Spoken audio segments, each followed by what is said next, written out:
Hai guys, balik lagi sama gue si Koko Wetyu. Kali ini kita bakal review mobil barang. Nah, mobilnya ini bener-bener pure dari pabrik dan khusus di review dulu before afternya. Yuk kita ke dalam. Sekarang kita akan lihat review mobil ini bareng-bareng sama influencernya. Influencernya lagi inspection. Halo bos. Wih, Ini dia kabar Bro Will. influencer yang bakal nge-review bareng sama kita before dan afternya. Bisa. Oke, jadi gua akan minta tolong sama lu sebagai reviewer Oke. mobil untuk melihat mobil ini dulu before afternya sebelum kita modif. Jadi lu bisa memberikan suggestion dari yang paling urgentnya sampai yang mungkin buat aksesorisnya. Oke, benar. Jadi memang LC300 ini tuh dia bisa dinilai itu sebenarnya harganya mahal ya nggak? Harganya oke. Ya, untuk sebagai mobil off-road, tapi memang ada beberapa fitur tuh yang menurut gue harusnya ada gitu.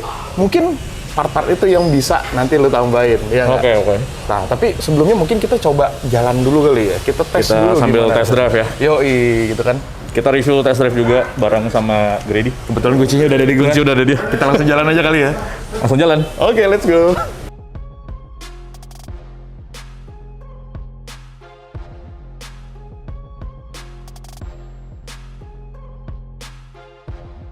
Jadi gua udah keliling-keliling sama Grady. Yes. Kita udah keliling, terus habis itu jalan-jalannya udah lumayan, ada jalanan yang hancur, Iya. jalanan yang lumayan mulus. Jadi lu sebagai pengendara dan mereview mobil ini, review basicnya dulu deh, kita jelasin deh basicnya Jadi gimana. ini Land Cruiser 300 ya. Memang Land Cruiser itu memang di setiap generasinya semenjak dia berubah jadi mobil mewah, itu memang orientasinya nyaman. Jadi empuk banget tuh suspensinya kan. Terutama di LC yang 300 ini empuknya tuh sampai empuk yang ngayun-ngayun gitu ya. Pokoknya empuk banget. Semi-semi ngambang ya. Iya. Ya kalau dari drivingnya sendiri sih ini mobil, kalau misalkan mobil off-road ya, ini mobil kan memang orientasinya sebenarnya off-road ya, SUV Tapi lu bawa gitu ya. untuk menjadi yang lebih luxury. Tapi comfort gitu. Ya, nah ini tuh perpaduannya menurut gua oke, bagus dia. Jadi kita buat nyetirnya tuh udah easy to drive. Biasanya tuh dulu mobil off-road tuh berasa mechanical banget gitu loh. Oke. Jadi kayak setirnya tuh kasar. Tapi kalau ini dia bisa bikin dikemas kemampuan off-roadnya oke, tapi dipakai buat dalam kota juga oke gitu. Udah nyaman gitu. Ketika kita lupa kalau ini mobil off-road, bisa kayak gitu. Tapi pas lagi masuk ke tanah, oh udah. Jadi lupa ini mobil mewah gitu. Oh, jadi kayak amfibi ya. Iya, jadi bisa dua alam bener banget gitu. Oke. Dan pasti dimensi gede banget. Ini sih Gede ini kayak lu sih liatnya lumayan ya. lumayan, ini gede. Perbandingan sama itu lumayan jauh loh, ini aja kap mesinnya Oh jauh, gede lagi ya. Iya. Dan ininya juga jauh ya, arogansinya. Wah. Berikutnya kita bahas tampilan display dulu ya deh. Oke. Mungkin dari head unit dulu, mungkin lu mau ngebahas masalah ini? Oke, jadi kalau misalkan mobil-mobil zaman sekarang itu udah banyak semuanya pakai layar. Pengontrolan semuanya di layar gitu ya. Ya kan? Sampai cluster Cruise instrumennya control. pun layar semua gitu. Oke. Kalau ini dia layarnya satu yang gede di tengah doang. Kalau di cluster instrumen cuma di bagian tengah buat MID doang, information display. Yang di tengah situ gitu. guys. Oke. Untuk tachometer, speedometer dia masih pakai analog gitu. Jadi oke. agak konvensional. Dan di sini juga kalau kita lihat untuk head unitnya, dia sebenarnya memang banyak juga settingan-settingannya ya. Nah, gitu. Tapi yang lucu itu dia masih banyak tombol-tombol fisik nih. Jadi udah ada touchscreen tapi ada fisik touch Yes, juga. kalau misalkan kita lihat kayak kompetitornya gitu ya, Land Rover gitu misalkan. Itu kan sama-sama Land. Oh enggak, Wah, gitu ya. bener sih. Dia tuh interiornya flash banget, semuanya simple gitu, kelihatan polos, semuanya dimasukin ke layar gitu kan. Oke. Tapi buat operasi ini kadang-kadang kalau misalkan kita lagi off-road gitu kan, itu kan butuh yang cepet, ya nggak? Misalkan nih, aduh udah mau mepet nih, gue mesti belokin kiri gitu kan, Iya. lihat kamera, atau mau pencet rubah-rubah setting gitu. Yap.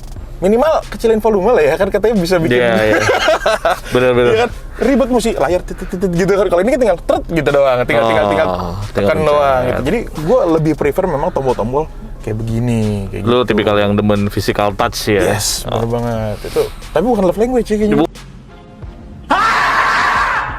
bukan flying machine, kita lebih ke dimensi yang ada di dashboard ini dulu. Oke, terus habis itu fitur-fitur yang di sini menurut lu apakah is it worth it dengan yang ada di sini? Ada Bluetooth, audio, Iya, jadi segala macam. Oke aja sih sebenarnya kalau untuk fitur ini nggak sampai 2M juga udah banyak mobil yang Sudah mulai banyak ya? kayak gini. Iya, cuman kalau navigation gini juga kayaknya nggak bisa dipakai ya. Sebenarnya ini juga balik lagi tergantung sama internet di negara masing-masing sih menurut gua ya. Terus mana ya tadi? Oh, lebih lumayan langsung sini audio apa Iya, segala ada macam audio ya. nih. Terus mapnya juga bisa di sini ternyata. Nah, dia tuh Android Auto sih. Cuman dia kayaknya sekarang belum ada mobil yang Android dari bawaan sih ya. Cuma kayaknya asik kalau kayak misalkan layar udah segede gini tapi Android kayaknya asik ya tapi. Wow, bener juga ya. Iya Ini mestinya lebih apa ya? Lebih terintegrasi lah dengan si drivernya sih ya menurut lo. Ini masih agak rame ini aja. Sebenarnya lebih layar gede tapi dia lebih dimuat oleh informasi mengenai mobil sendiri nih. Iya. Tapi buat sistem hiburannya sih standar ya. Ya, Kayak gitu dia. oke. Tapi lucu loh, dia bisa ini loh ngikutin bannya tuh. Dimensinya udah terintegrasi dengan mobil ini ya. Yes, bener banget. Dan dia di sini head unit tuh lumayan gede, terus sebagai 3 nih. Bagi 3 info. Oke, dan yang paling gua notice di sini mungkin karena gua tidak terlalu mengerti review mobil sedalam Grady, untuk ukuran gua yang awam banget, untuk harga yang lumayan tinggi mobil ini masih punya disk. Iya, benar. Ini gua masih tanda tanya. Apakah ini worth it atau kok ini memang melankolis dan nostalgic aja, gue nggak tahu ya. Jadi gini, memang mobil-mobil yang diproduksi di Jepang, ini mobil cuman seluruh dunia ya diproduksi cuman di Jepang, di Aichi. Nah, orang-orang Jepang itu bisa dibilang masih konvensional, gitu kan. Mereka tuh masih baca koran, masih gini. Salah satunya buat dengerin lagu mereka masih pakai CD, gitu. Jadi ini buat menunjukkan inilah. Iya, menyenangkan pasar-pasar lokalnya mereka gitu. Meskipun ini buat di over keluar. JBL ini juga sebenarnya Toyota di sini kan yang produksi Jepang doang yang dikasih JBL, yang lain kan nggak ada audio branded kan. Betul. Iya kan? Ya ini doang. Ini makanya kita dapat eksklusivitas karena mobilnya dibuat dari Jepang juga. Ini lumayan privilege Jepang aura ya. Iya gitu, karena biasanya kadang-kadang ya mobil meskipun dibikin di Jepang tapi udah di down spec biasanya masuk ke Indonesia. Wah, tampilannya dibikin yang full spec tapi untuk fitur-fitur di dalamnya biasanya diturunin gitu. kita tidak usah membahas kenapa bisa diturunin. Dari sini juga masih kelihatan juga, di sini ada box juga, kita buka, ada chargeran, ada Type C, ada USB port juga, ada wireless charging. Terus di sini tombol-tombol manuver yang Grady lebih ngerti off-road banget deh nih. Jadi dia ini AWD. Ini tuh transfer case namanya. Kalau AWD itu banyak macamnya ya. Sini. Jadi mobil ini AWD bukan 4-wheel drive nih. AWD. Dia all-wheel drive karena dia jalan semua. Nah, bisa kelihatannya dari sini dia cuma ada H4 sama L4. High 4 sama low 4. Low 4 ini buat kalau kita off-road lah. Oh, low gear. Yang butuh tarikan buat naik.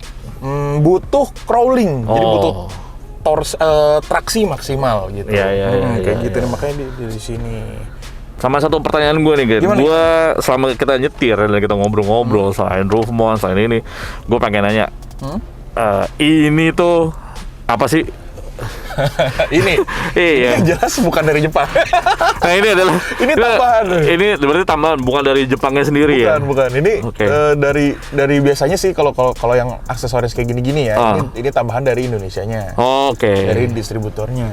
Ini kalau lihat dari kanan bro, ini kocak banget bro. Ini colokan USB-nya. Ini yang colokan BB bot itu loh. Wah, yang lama ya. Ini yang masih ada micro USB. Iya. Masih mini USB gile. Mikro. Enggak, ini micro SD. Ini micro SD, tapi di sini kan tidak. Mini USB ini yang yang lama. Iya, gitu. Mungkin biar ini kali ya nggak gampang diambil datanya. Iya, maybe gitu. Ya, sebenarnya semuanya by application dong jadinya. Dengan harga yang lumayan tinggi. Ini kita bahas nanti aja deh. Intinya kurang fleksibel sih ini. Kurang fleksibel ya, jadi dia fixed gitu. Anything else tentang mobil ini, atau apakah kan kita dari Mobile Tech memang rencananya mau memodif mobil ini seminimalis mungkin, tapi tetap akan ada perubahannya. Nanti mungkin kita akan butuh review dari Grady ya. Jadi Grady nanti cross check segala macem, apakah ini kayaknya masih bisa dimodif deh, ini masih bisa kita upgrade. Jadi nanti lu bisa mengembangkan dan informasi ke kita, paling itu doang. Oke. Jadi ini sekarang kita review before-nya dulu, nanti Grady akan before-nya ya. kasih tahu beberapa yang akan diubah. Siap. Silakan Gret, kita jalan lagi, nikmati ini lagi, lu bawa ngebut boleh. Kemana kita enaknya ya? Ini udah off-road sih, kenapa kita...